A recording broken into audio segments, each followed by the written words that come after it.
Hello everyone, कैसे हैं आप सभी। तो आज की हमारी वीडियो का जो टॉपिक है वो है वादी स्वर, संवादी स्वर, अनुवादी, विवादी और वक्र स्वर। तो रागों में स्वरों का यूज समझने से पहले हमें ये जानना होगा कि हमारे पास स्वर कितने हैं। तो हमारे पास जो स्वर हैं वो सा से लेकर नी तक 12 स्वर हैं। इसमें हमारे कोमल स्वर, तीव्र स्वर, कोमल, कोमल, शुद्ध, ये सभी स्वर शामिल हैं। अब हमारे पास कुल मिलाकर 12 स्वर हैं। अब इन्हीं 12 स्वरों में राग बनाए जाते हैं। सभी राग 12 स्वरों के अंदर ही शामिल हैं। इनसे अलग और कोई स्वर उपस्थित नहीं है। अब इन 12 स्वरों में से जो स्वर सबसे ज़्यादा लगता है उसे क्या कहते हैं, जो स्वर कम लगता है उसे क्या कहते हैं, जिस स्वर का प्रयोग नहीं होता उसे क्या कहते हैं। आज हम ये समझने की पूरी कोशिश करते हैं। तो शुरू करें, चलिए। वादी स्वर। अब वादी स्वर क्या है, तो राग में ज़्यादा लगेगा या कम, ये हमें समझना है। राग में जिस स्वर का प्रयोग अन्य स्वरों की अपेक्षा अधिक किया जाता है उसे राग का वादी स्वर कहते हैं। मतलब कि राग में सबसे ज्यादा लगने वाला स्वर वादी स्वर है। क्लियर। वादी स्वर राग का सबसे मुख्य स्वर है। इस स्वर पर अधिक ठहराव रहता है। प्रत्येक राग में वादी स्वर अवश्य होता है तथा भिन्न भी होता है। इसे इसी कारण राजा की उपमा दी गई है। तो क्लियर कि सबसे ज्यादा लगने वाला स्वर वादी स्वर कहलाता है। राग में सबसे ज्यादा लगने वाला स्वर कौन सा है, वादी स्वर है। इसे हमने किसकी उपमा दी है, राजा की उपमा दी है। समझ में आ गया। चलिए, तो अब हम नेक्स्ट चलते हैं, संवादी स्वर। अब संवादी कौन सा स्वर है, यानी राग में ज्यादा लगेगा, कम लगेगा या बिल्कुल भी नहीं लगेगा। अब हमें यह समझना है। तो हम चलते हैं संवादी स्वर की ओर। राग में जिस स्वर का प्रयोग वादी स्वर से कम तथा अन्य स्वरों से अधिक किया जाता है उसे राग का संवादी स्वर कहते हैं। यह राग में एक ही होता है। वादी स्वर के बाद राग में संवादी स्वर का ही महत्व है, इसलिए इसे मंत्री के समान माना जाता है। वादी संवादी का आपस में घनिष्ठ संबंध होता है। जैसे राजा और मंत्री दोनों मिलकर काम करते हैं, उसी प्रकार वादी और संवादी दोनों मिलकर काम करते हैं। अब वादी क्लियर हुआ, राजा है, संवादी मंत्री है। अब चलते हैं अनुवादी।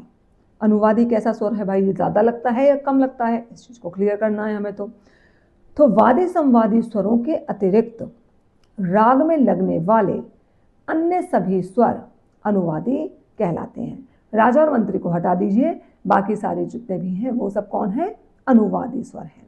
राग में लगने वाले दो स्वरों वादी और अनुवादी के अलावा अन्य सभी स्वर अनुवादी हैं। इसे अनुचर की उपमा दी गई है, सपोर्टर, ठीक है ना। इनसे अनुचर की उपमा दी गई है। वादी संवादी स्वरों को राग विस्तार के लिए अनुवादी स्वरों की आवश्यकता पड़ती है। जैसे अकेले राजा और अकेले मंत्री पूरे राज्य को नहीं संभाल सकते, उसी प्रकार राजा और मंत्री यानी वादी और संवादी इन दोनों को किसकी सपोर्ट चाहिए, अनुवादी स्वर की। वो सब क्या है, अनुचर हैं। उनके कहने पर काम करेंगे, चीज़ों को बढ़ाएंगे, फैलाएंगे। तो ये तरीका हुआ हमारा। हमने जो समझा वो क्या है, वादी स्वर, संवादी स्वर और अनुवादी स्वर। वादी कौन है, राजा, जो सबसे ज़्यादा लगता है राग में। संवादी क्या है, जो राजा के बाद सेकंड नंबर पर इम्पॉर्टेंट है। और अनुवादी क्या है, जो राग को विस्तार करते हैं। तीनों चीज़ें समझ में आई। अब इसके अलावा भी स्वर हैं जो कि राग में यूज किए जाते हैं, उन्हें समझने की कोशिश करते हैं। विवादी स्वर। राग में विवादी स्वर का प्रयोग नहीं के बराबर होता है, अर्थात राग में प्रयोग न होने वाले स्वर को विवादी स्वर कहते हैं। विवादी स्वर को राग का शत्रु भी कहा गया है। कुशल गायक कभी कभी राग की सुंदरता बढ़ाने के लिए इसका प्रयोग कर लेते हैं, परंतु इससे राग के स्वरूप के बिगड़ने का डर रहता है। इसका क्या मतलब हुआ कि ये जो विवादी स्वर है, इस विवादी स्वर का यूज बहुत ही रेयर कुशल गायक कभी कभी अपने राग में प्रयोग कर सकते हैं, अन्यथा नहीं करना चाहिए, क्योंकि यदि प्रयोग किया तो इससे राग के स्वरूप के बिगड़ने का डर होता है। तो इसका मतलब हुआ कि विवादी स्वर जो है वो राग का शत्रु है, उसका यूज नहीं होना है। क्लियर? वादी स्वर क्या है? राजा, संवादी स्वर, मंत्री, अनुवादी स्वर, अनुचर यानी कि जो सपोर्टर है, और विवादी स्वर हुआ वो शत्रु हो गया। तो राग में हमारे यूज होने वाले सारे स्वर यही 4 हैं। अब इससे आगे आता है वक्र स्वर।